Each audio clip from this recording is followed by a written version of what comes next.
Welcome everyone to another Educators in VR immersive education event. I am so glad that you are here. This event is being filmed, so you'll be able to find it on our Educators in VR YouTube channel very soon, and I'm so thrilled to be here. Our Educators in VR immersive education team meets regularly to talk about the challenges that face us as educators, as students, researchers, exploring immersive technology to really figure out, how do we do this?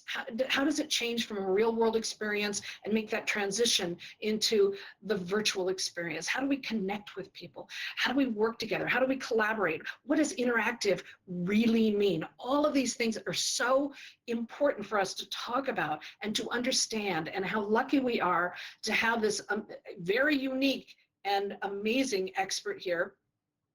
So ptom is here, Paul Tomlinson, and he is going to be talking about the concept of spatial collaboration, that being together, sharing the space and understanding how do we work together, and the lessons he's learned over the last, year or two or so. You've been doing this beautiful research into this. Yeah, I also two years of deep research. 2 years. Yeah, I love it. And what I also want to share with you, if you do not know, if you've not been following him on LinkedIn everywhere, is that, and I've got questions for you on this too, has been living and working in a VR headset, right? Yes, I have been using a VR headset for my monitors full-time for over 5 years. Yeah, that's what we're talking about. I love that. So we have lots of questions for you, and we're eager for all of this information. So it's all you, ptom. Thank you very much for being here. Yeah, thank you very much for having me. Yeah, I'm open, I'm easy to find, and I won't shut up about this stuff. So if we ever want to go in greater depth than this, I'd be happy to. We did a lot of deep neuropsych on what makes this all tick, and we don't even get to scratch the surface of that today. So let's talk about spatial collaboration, what it is and how it works. Well, I guess first me, yeah, hi, I'm Paul Tomlinson. I go by ptom. I wrote an article a few years back called Working from Orbit that was all about how I use VR to work full time. It's been another 3 years since that came out, and I'm still doing it full time. It's work that's been featured in Time Magazine, the Wall Street Journal, for both solo and collaborative productivity. But what we're going to talk about today is much deeper than that. It's not just productivity, but collaboration and how we really use the space for it. So for 2 years, I worked as the creative scientist at Mural. My responsibility was to find out how this works, how the technology works, and how we make the activity, practice of collaboration, translate into the new medium. We didn't just start, well, let me just advance slides here. So the question was, how do we take what we do at Mural, which is a visual two-dimensional collaboration technology, and apply it to three-dimensional technology? So metaverse was really big, especially at the tail end of the pandemic. There was a lot of shine on it before AI came along and ate its lunch. But the metaverse was seen as this potential tool for people to be co-present, to connect across distance, especially when there were so many changes to the work from home and the global distribution of teams instead of the regional and local use of teams. We wanted to answer this question of how to make it work. And we knew that some things didn't work. So when you're using whiteboarding, it works great in a browser when everybody can have their own view, their own control. But in person, you run out of space really fast trying to get everyone up to and working with the same material. There are physical constraints. And we found that when that's recreated virtually, you have the same constraints. You have crowded avatars, things and people who cannot be reached. And if you can see the handwriting down here, I wouldn't even call that handwriting. You have the additional problems and constraints, fidelity of input, of comfort and duration of input. It's not great for reading. And the worst thing that you can do is try and recreate the office experience. Offices are built around the literal constraints of space and affordability, and how do you get people into a flexible working arrangement that they can simply inhabit. But we don't have those same constraints in VR. We can be much more open than that. And so we didn't want to invite people to experience the worst of an office setting now with extra hardware on their heads. We wanted to transcend that. But we knew that it was not going to be a matter of just taking a whiteboarding experience and extending it into a z-axis, giving it a three-dimensional effect.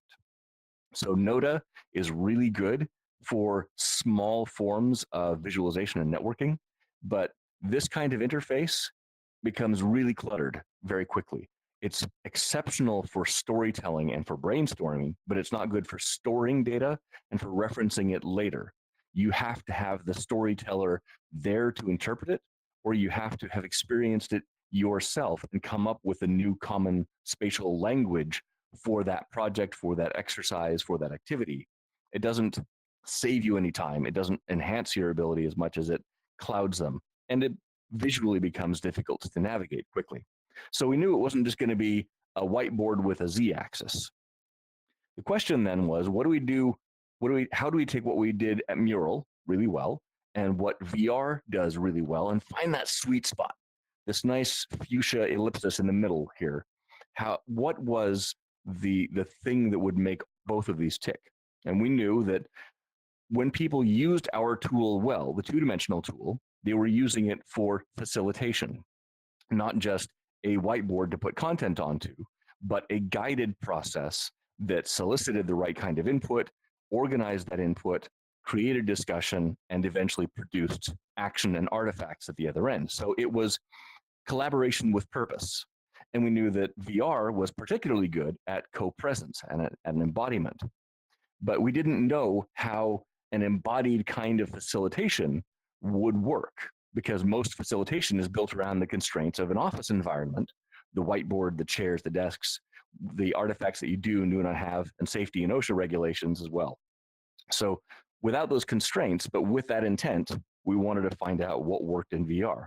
So we created literal experiments in embodied facilitation. We knew we wanted to leverage the superpowers of the medium. So that means a creative, flexible environment, purpose-built, bespoke, evocative, and it could be as narrow or as broad use as we wanted it to. We knew that there were constraints. Reading in VR is awful. And this is just when the Quest 2 was most popular. So we didn't have pancake lenses yet. Quest Pro was just coming out and was expensive. Quest 3 was still years off. So the question for us was, how do we work within those constraints and within the common denominator now of people having to use hardware to access the environment and make it accessible for them? We had a combination of audiences. People who love VR will find ways of using VR for everything.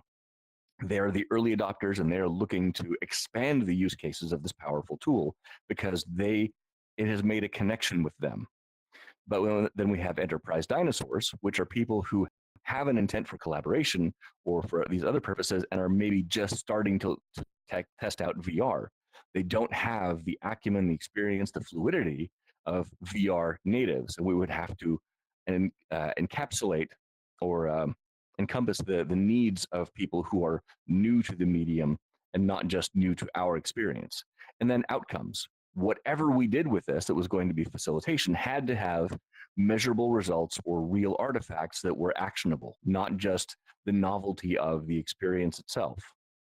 And the way that we did this, since we were working in partnership with Meta, is we did our rapid prototyping in Horizon Worlds. And what we did there is we built multiple game jams over the course of about a year and a half. But our crowning achievement was what we call our fall facilitation carnival. And this fall carnival here was we built literally dozens of experiments that we could put people into that were different forms of embodied facilitation. We looked at existing facilitation practices.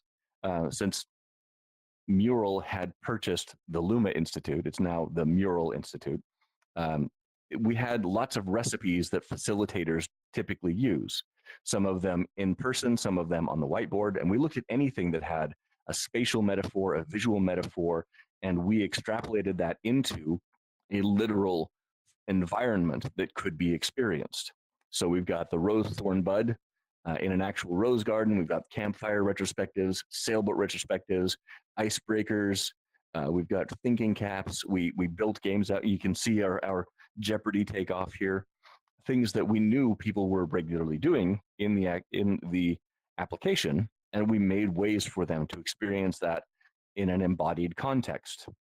And after building these dozens of experiments, we put hundreds of people through this chain of events, or this chain of each of these experiences, so that we could observe them using this mocked out, rapidly developed prototype, and get feedback from them about that.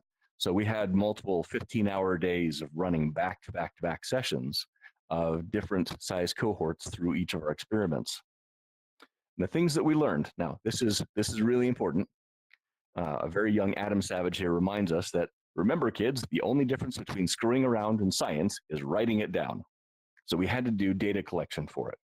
And since I am no longer at Mural, this is the part that I can't share, is what the literal data was. That belongs to Mural. But the findings are public, and we had published those publicly, so everybody can have access to them. And I've got links to those resources at the end as well. But what we found when we had people rate their experiences, looking for where they were most engaged, where they were most likely to forget their physical surroundings versus their virtual surroundings, and have that level of connection so deep that they didn't even remember that they were wearing a headset, or anything that we were experientially doing, the highest rated value on everything was whenever there was a context that deepened the connection between individuals. So this is facilitation. We're trying to create a positive outcome, an artifact at the end that tells us this is what we brainstormed on, this is our ideas, these are the actions we're going to take. Number one, by far, was interpersonal connection.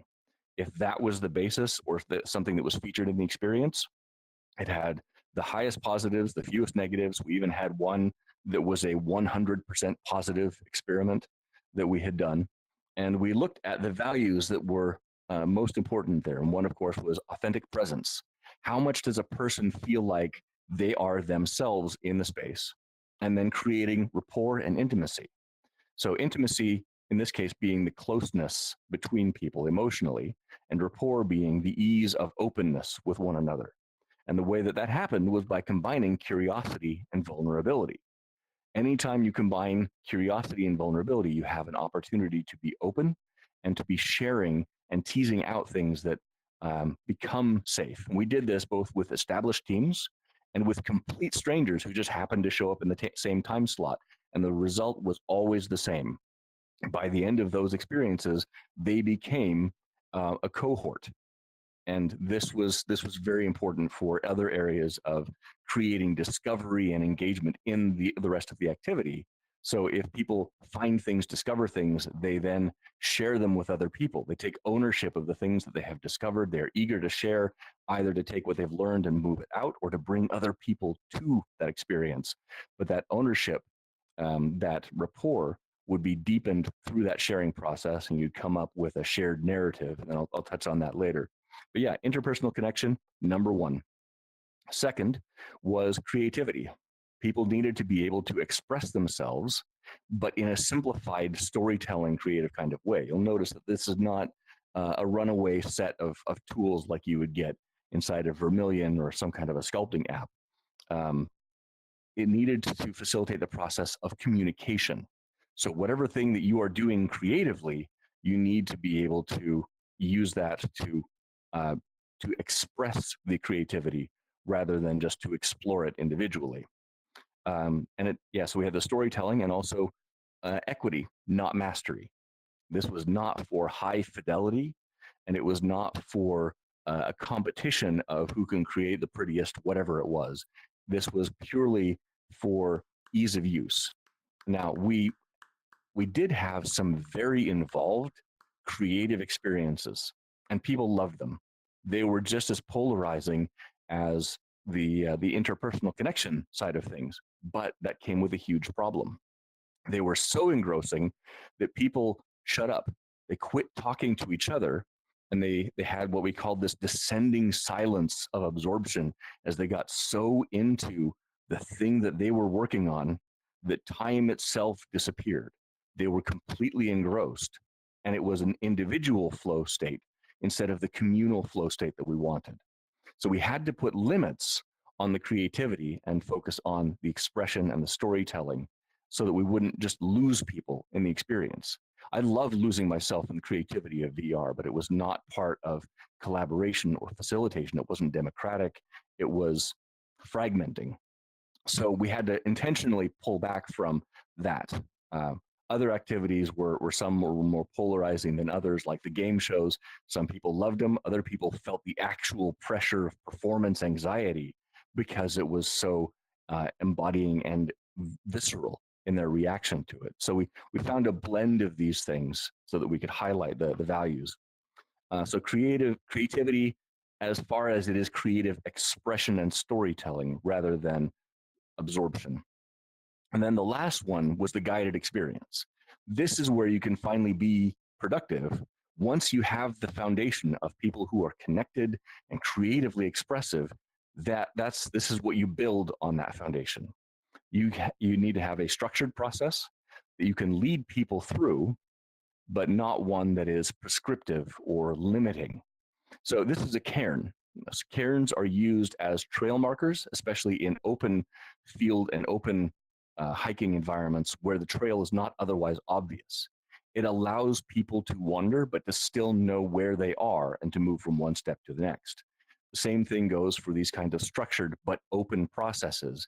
You know the next step, but you're not forced to do it. You don't have a time pressure countdown, and you don't have to tick all of the boxes in order to come up with something that you like afterward. But then it should also be geared toward meaningful artifacts. In the prototype application that we built with Meta, based off of these findings, we created something that incorporated these features, and we made the VR app itself be the historian. It captured artifacts, the things that people would create to express themselves, or to vote on, or to brainstorm, or to rank relative values one against another. All of that was captured back to our two-dimensional mural that was available, but not the focus of the application. So capturing those artifacts was very important, but it didn't mean that somebody had to be manning a whiteboard the whole time. What it meant was the act of creativity was not only facilitated and supported by the application, but it was captured by the application as well.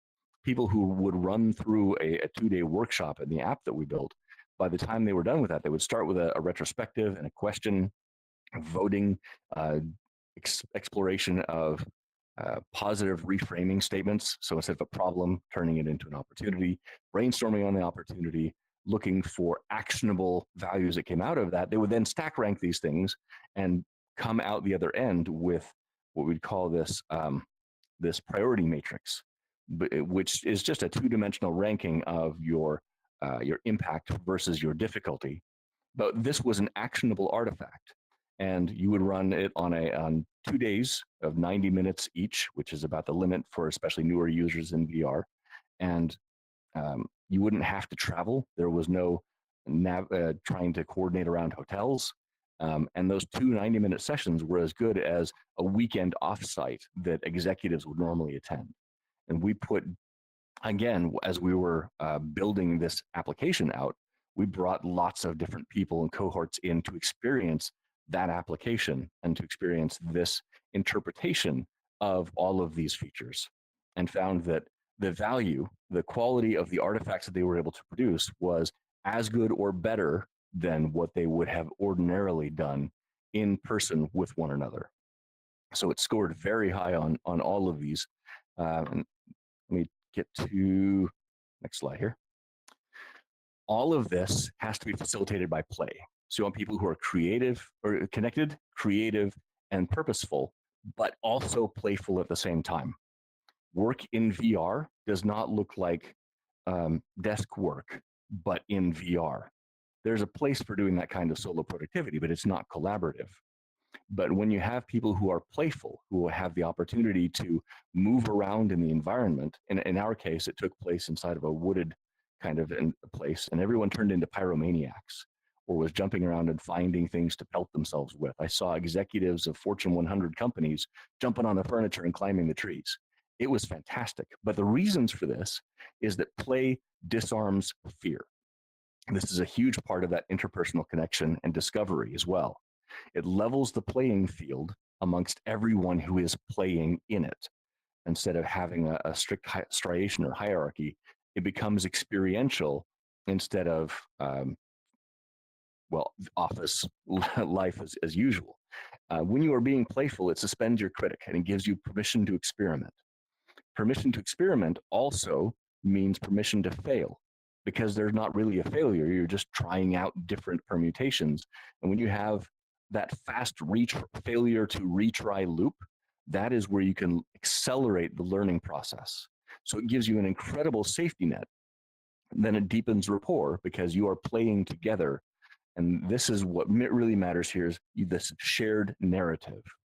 People who are playing in an environment together create memories of that space that begins to imbue it with emotional qualities. They now have an emotional attachment and an emotional history with one another in that space. That shared narrative is the foundation for creating any lasting cultural shifts as well, which is super important when you get to things, to the slide after this. First, let's talk about emotional onboarding, because one of the things that I mentioned first was helping people to feel present. Now, presence was one of the early holy grails of VR, and it was largely achieved through frame rate, good algorithms that would say where your hands or body would be at a certain time so that it could pre-render. So things felt like you could see a real world instead of a juddery one. But emotional onboarding is very different. Emotional onboarding is, how much do I feel like myself, and how emotionally connected am I to that presence? And we would have to start this, especially with people who are newer to VR, with orienting them to themselves. So our onboarding experience required them not to push buttons or to click things, but to pick something up, because that gave them what's called a proprioceptive cue. They are now moving and they are seeing response to their physical motion in the space. When you do that, your brain begins to identify what is moving with the thing moving it, with self. So we would want them to be oriented to themselves first in a physical way. Then, after they're oriented to self, you need to orient them to seen.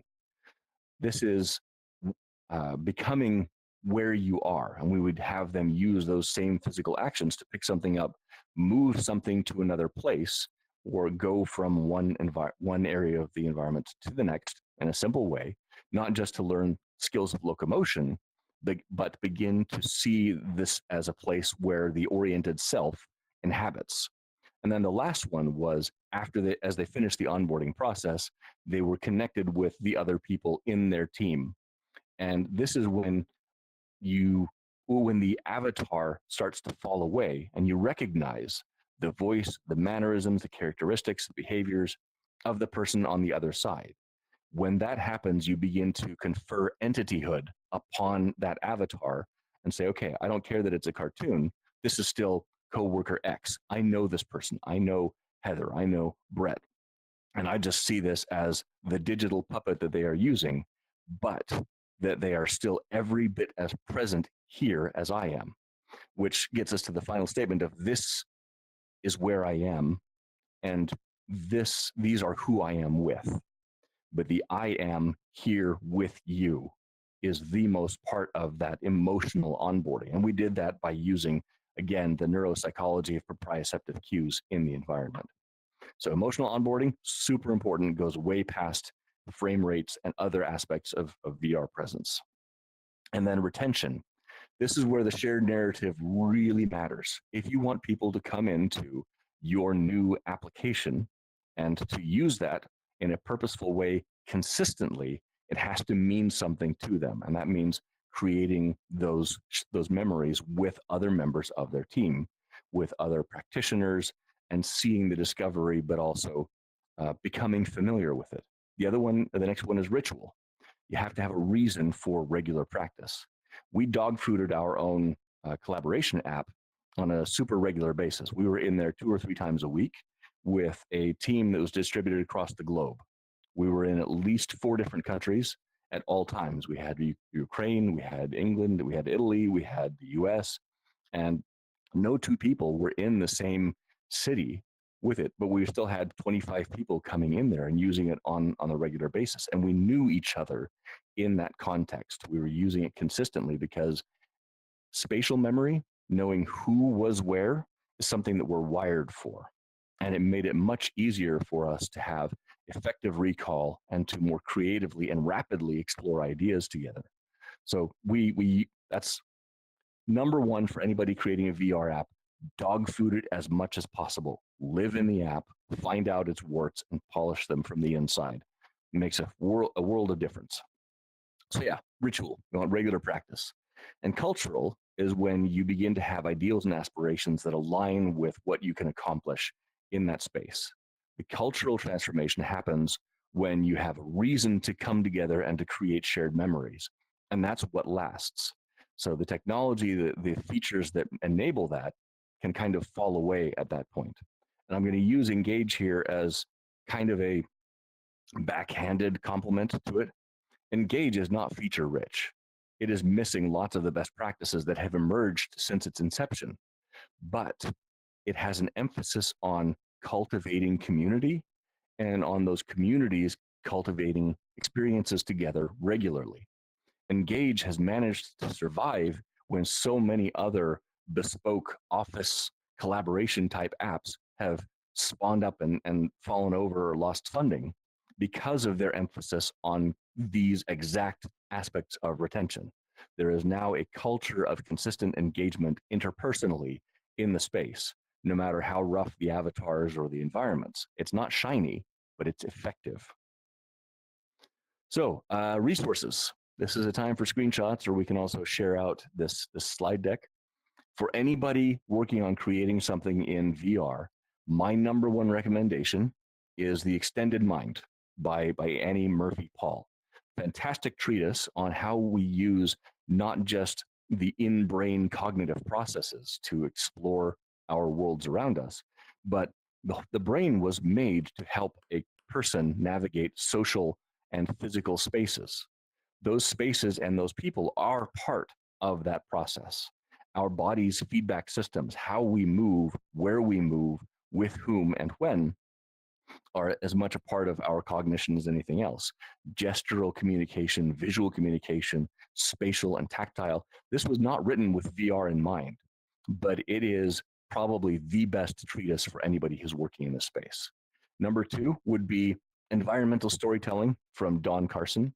So Don Carson is the senior art director for Mighty Coconut. They're the guys who make Walkabout Mini Golf.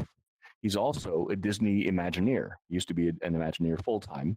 Now he is a part-time consulting Imagineer creating their rides. Environmental storytelling is way more than just set dressing.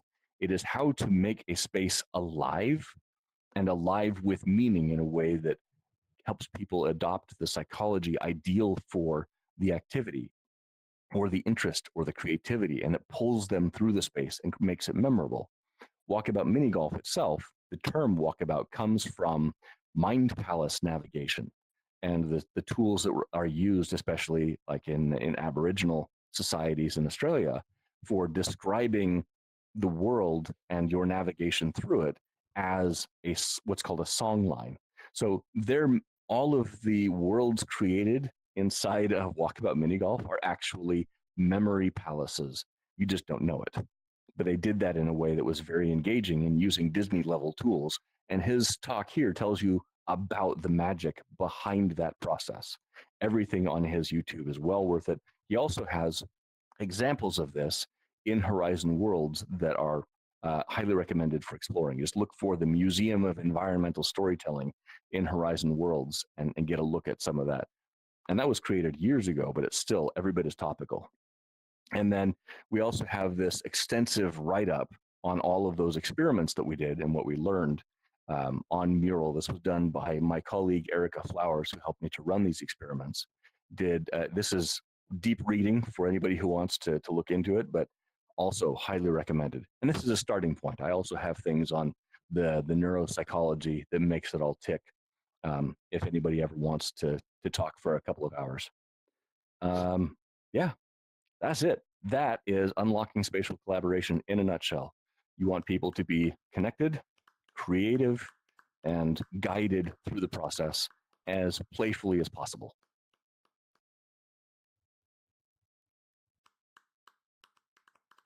I'm going to find these buttons here and see if we can't get everybody unmuted too. So now is the time for Oh, you Q&A. don't, no, you don't have to. I got a whole team to do that. So can you go awesome. back to the previous slide, please? I am very happy So to do because that. it takes a long time for people to do that, and we want to make sure that everybody has a chance. And I'm trying to share these also on our Educators in VR Discord. And I'll share them out to the other channels here afterwards. So we'd like to, we've allowed everyone to unmute. So one at a time. How this works is if you want to raise your hand, my team will take a look to see if your hand is up. It's the number 1 button if you're on 2D on a computer. And I know Steph has a question. We got Mitch has a question. Otherwise, if there is an appropriate silence, unmute and shout out. Steph, you have a question for ptom. Yes, an observation too, because we've seen and experienced a lot of this in AltSpace years ago. So I know, I mean, I'm a witness to exactly what you're talking about, especially in terms of like, we were trying out things for teachers to see whether, how kids might react to a certain environment. And we as adults started to act like kids. So it was pretty, it worked. So the idea of your Fortune 500 people doing the same thing is not a surprise, but I would have loved to have seen it. I'm wondering, have you gone to a next level on this in terms of taking this knowledge into another project for yourself? I would love to. So the sad story behind all of this is we were at the end of the user experience research and testing and getting ready for the official beta release in partnership with Meta to be launched as part of their Quest for Business bundle. When some bureaucratic snafu elsewhere inside of Mural, or inside of Meta, killed the deal, and the whole thing evaporated. So all of this work had been locked away, and heartbreaking, just heartbreaking.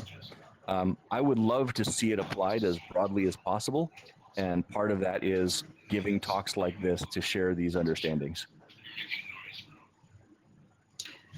Well, I'm really excited about talking to you about really amplifying this, because I know this is really important information for sure. Mitch, you're next.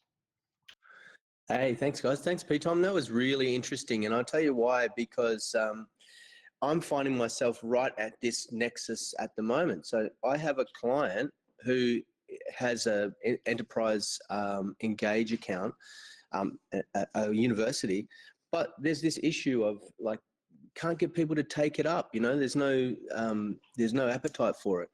And so in the small group that I'm working on, we've hit so this is a question. I'm just going to hopefully share something that's useful for others as well. We just hit upon this sort of gradual progress of starting them out by saying, okay, share your PowerPoints, share your videos. Let's just get there first. Let's go to the lecture hall venue.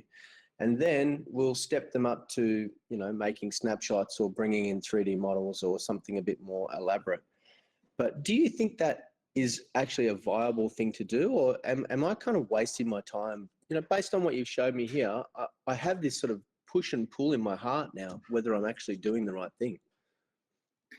So you're working on the right outcomes, but remember that's actually the stage 3 of the pyramid that we found. That interpersonal connection has to be there first. They have to be connected and then creative, and only then do you have a productive outcome.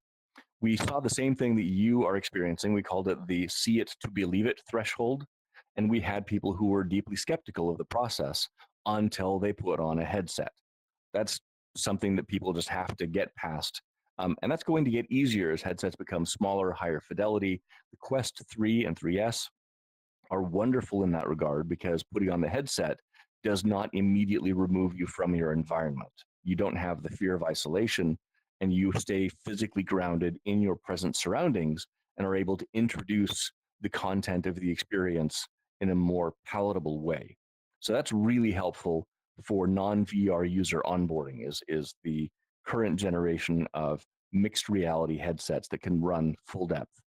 But I would say focus on activities that break the ice and help people feel emotionally grounded first, and right. then use the foundation for the productive activities. And that can be as simple as building in some icebreakers.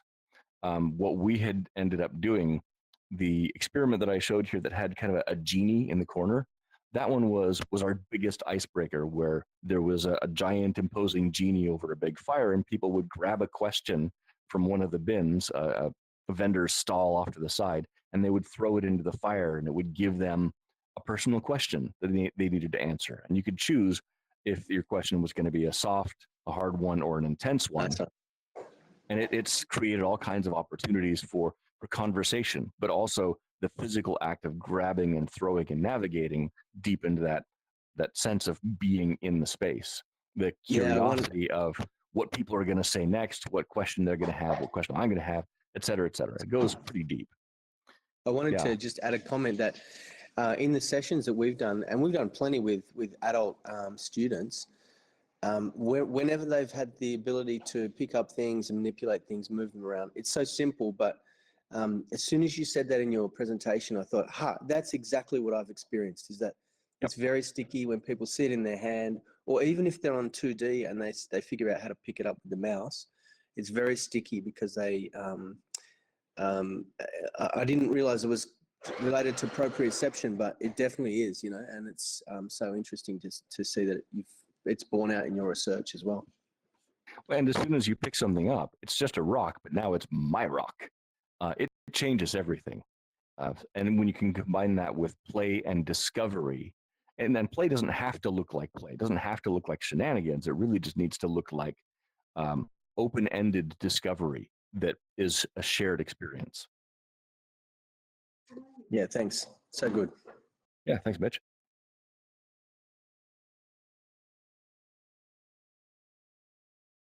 Do we have other questions? Yeah, Mr. Brett, sir. Yeah, Brett, go for it.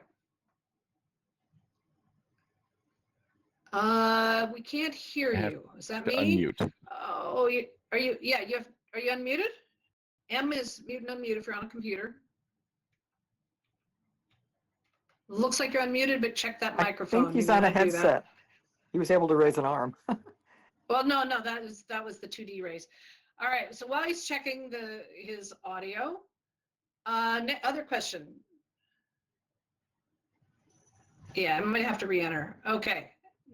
Anyone else have a question? I have one. I wrote it down.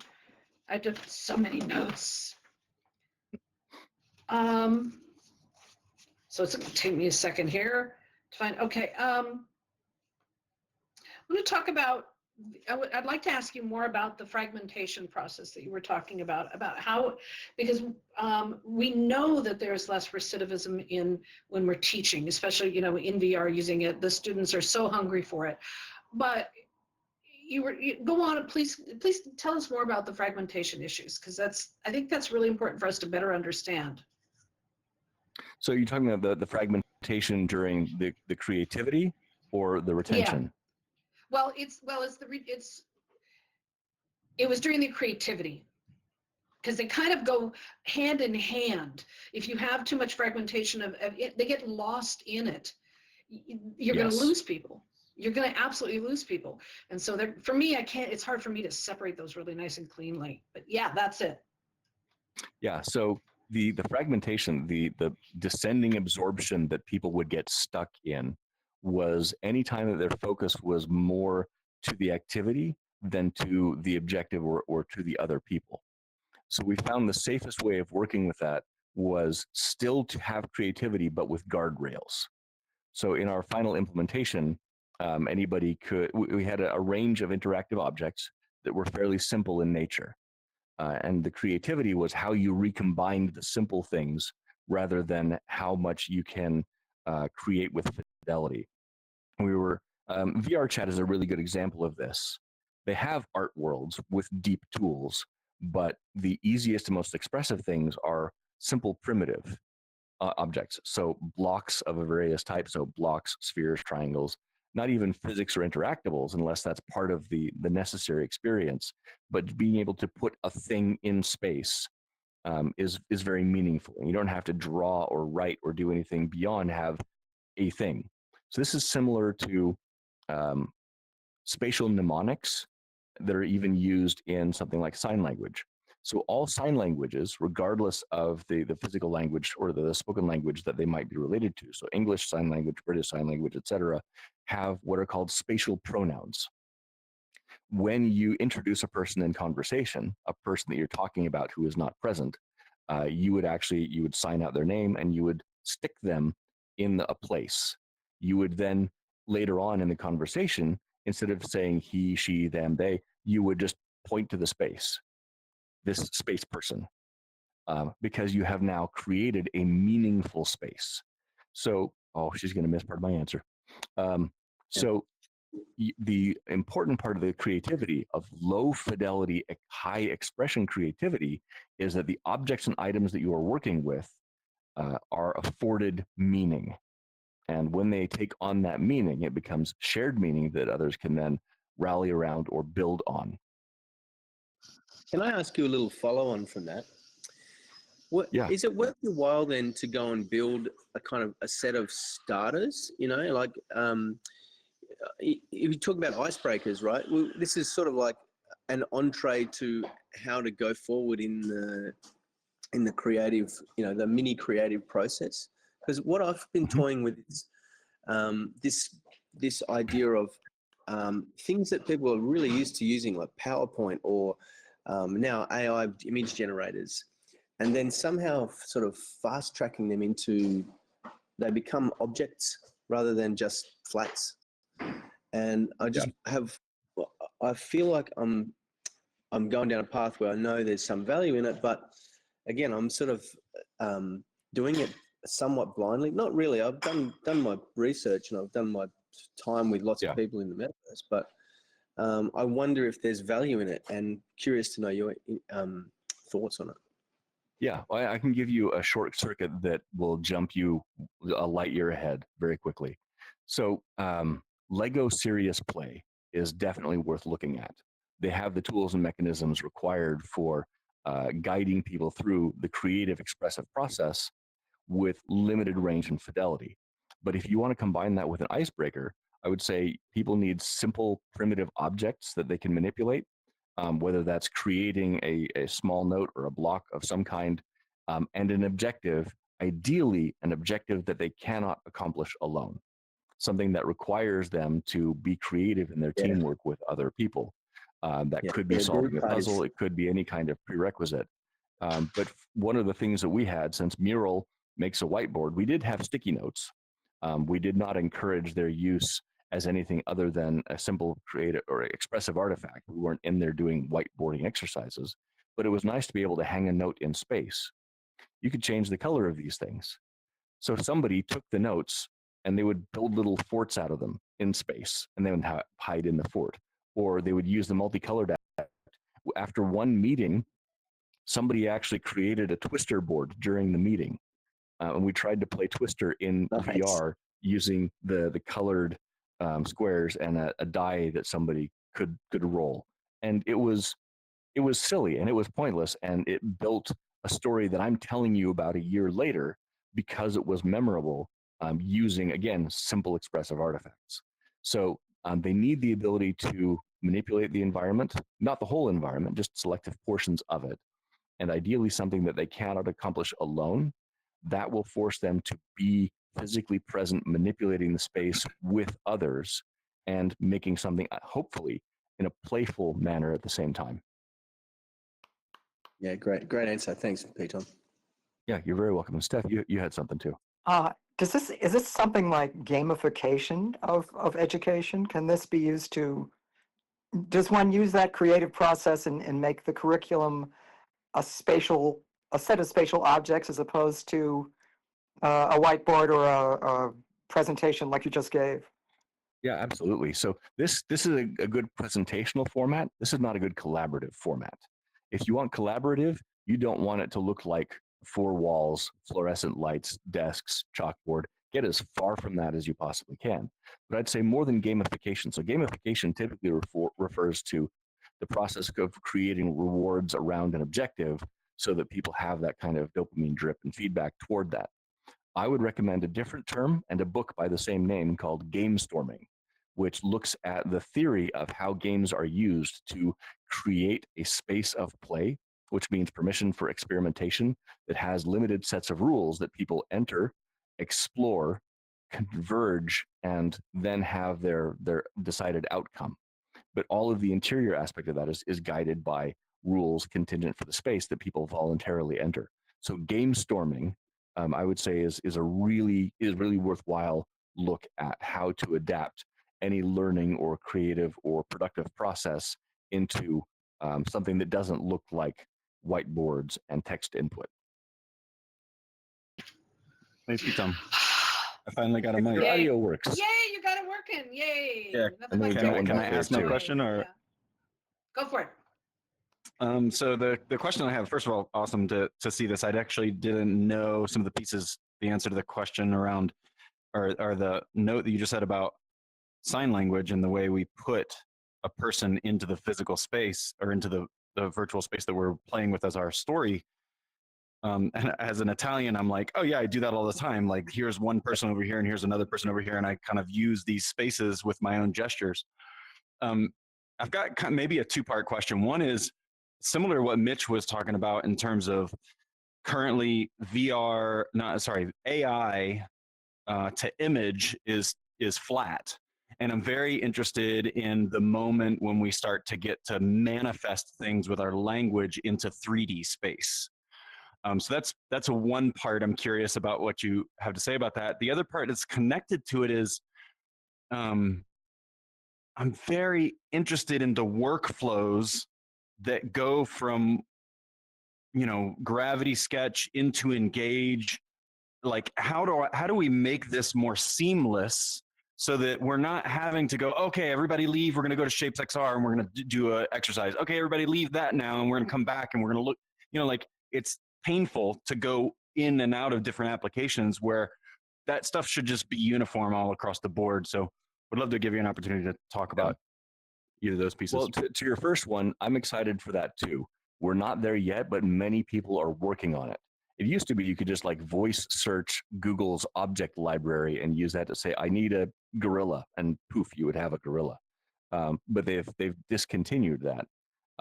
Features like that can actually withstand the performance constraints of portable hardware are one of the trials. And I think part of that's going to be as the hardware improves and as some of the processing is moved off headset to cloud render services, those are the things that are going to make it possible to speak worlds into being, to visit the Star Trek holodeck and just say, I need X, Y, or Z. The second part of your question is interoperability. And that's something that does not exist yet, but will have to for any future coming metaverse. A lot of it, again, is performance constraints for literal execution and trying not to cook people with the heat of the processors on the devices that they have to wear. But interoperability also means release of control, which is something that companies that use walled gardens, Apple and Meta and so on, don't want to do. But there are 4 pillars of it that are necessary for a coming genuine metaverse. So the first is just avatar, self-presentation. I should be able to choose who I am and have that follow me into all other environments with appropriate guardrails and constraints, right? So that you are limited in what is appropriate in different contexts, because this is the internet. So you got identity, you have location. So who I am and where I am should be distinct features. The social, who I am with in that environment. So the instance control, and then lastly, the activity. So that if we could, in here, I could pull out my Vermilion oil canvas and work on it. You could start shapes XRing, and then someone else could bring out their walkabout mini golf and start putting over there, right? Being able to combine the activity with the space and the people and the identity as independent layers of the experience. That will have to happen at some point if the metaverse is going to continue to expand and mature, just the same way that we now have interoperability of standards on the web. Again, we're still some way away from that, but that is the vision. Cool. That's a Thanks. Ready Player One dream, the Ready Player One There it is. dream. Yeah, And definitely. even really more, is. Ready Player Two dream, which is even more, yeah. Yeah. We did. You want to we get did it lost once in with, the golf. language? Yeah, if you want to get lost in the language of the metaverse, Ready Player Two is your book. It's crazy. All right. Yeah. Somebody- We did have a time question back there as well. Yes. Atessa or Rachel? Okay, Rachel? Not hearing you. We had a hand Yeah, raised at one point. Okay. No, all right. Okay. Anyone else? I have 50,000, but we don't have time, so we have to bring you back. That's just the answer to that solution right Keep there. talking. Yay! No, this was fantastic, and I wish we had more time, but we have another event coming right up next to this, and which I'll tell you about I'm going to tell you right now, and then I'll close this out. So I'm we've been working for over a year on our next event, which is an intro to a paid workshop that you're going to want to do no matter what. This is going to be amazing. It's Mastering AI in the Classroom. From an international perspective, looking at the impact of AI in the classroom, not just VR, but AI everywhere around. There is some really profound changes that are happening. And Tom, did you love it? We hear about the death of the metaverse. Oh, yeah. Like every 3 to 4 months, somebody publishes the metaverse is dead, VR is dead. It's like, excuse me, we're still here. I'm starting to see the same things. Yeah, I'm starting to see this. Dead. I know it. It's like so dumb. I mean, look around at y'all. Look at this beautiful group we have here in our weird little limited avatars. I love it. We ain't not dead. We are not dead at all. But they're doing the same thing to AI. Yeah, they're doing the same thing to AI. They're going, well, no, AI is dead. I'm like, yeah, you guys are all getting it wrong. We're here. So our very first introduction to the Mastering AI in the Classroom is coming right up in 1 minute. Doors are open now if you want to jump in, but I want to take a moment again to have everybody send up hearts, send up applause, whatever. We love the number 8 key. If you are in 2D, we love number 8. For ptom here for taking time out to talk about this, but also thank you for your dedication and your research to VR, because you are a pioneer who is taking this to the serious beyond the next level. And that's what we need to break the boundaries and better understand how we do this and how we do it better, because we got to do it better. So thank you so very much for having me and letting me to share this, and for everybody for coming out and joining us with this. I hope it's helpful and deepens everyone's experience and appreciation for the tools. Love it. And this, again, is being recorded. It will be on our Educators in VR YouTube channel very shortly, so get ready for that. And hopefully I'll see you all in the Mastering AI in the Classroom event that is on right now. All right, thank you, ptom. Thank you, everyone, Thanks, Laura. much. Thank you. That was great. If you want to stay and chat for a few minutes, that would be great, but I do have to leave.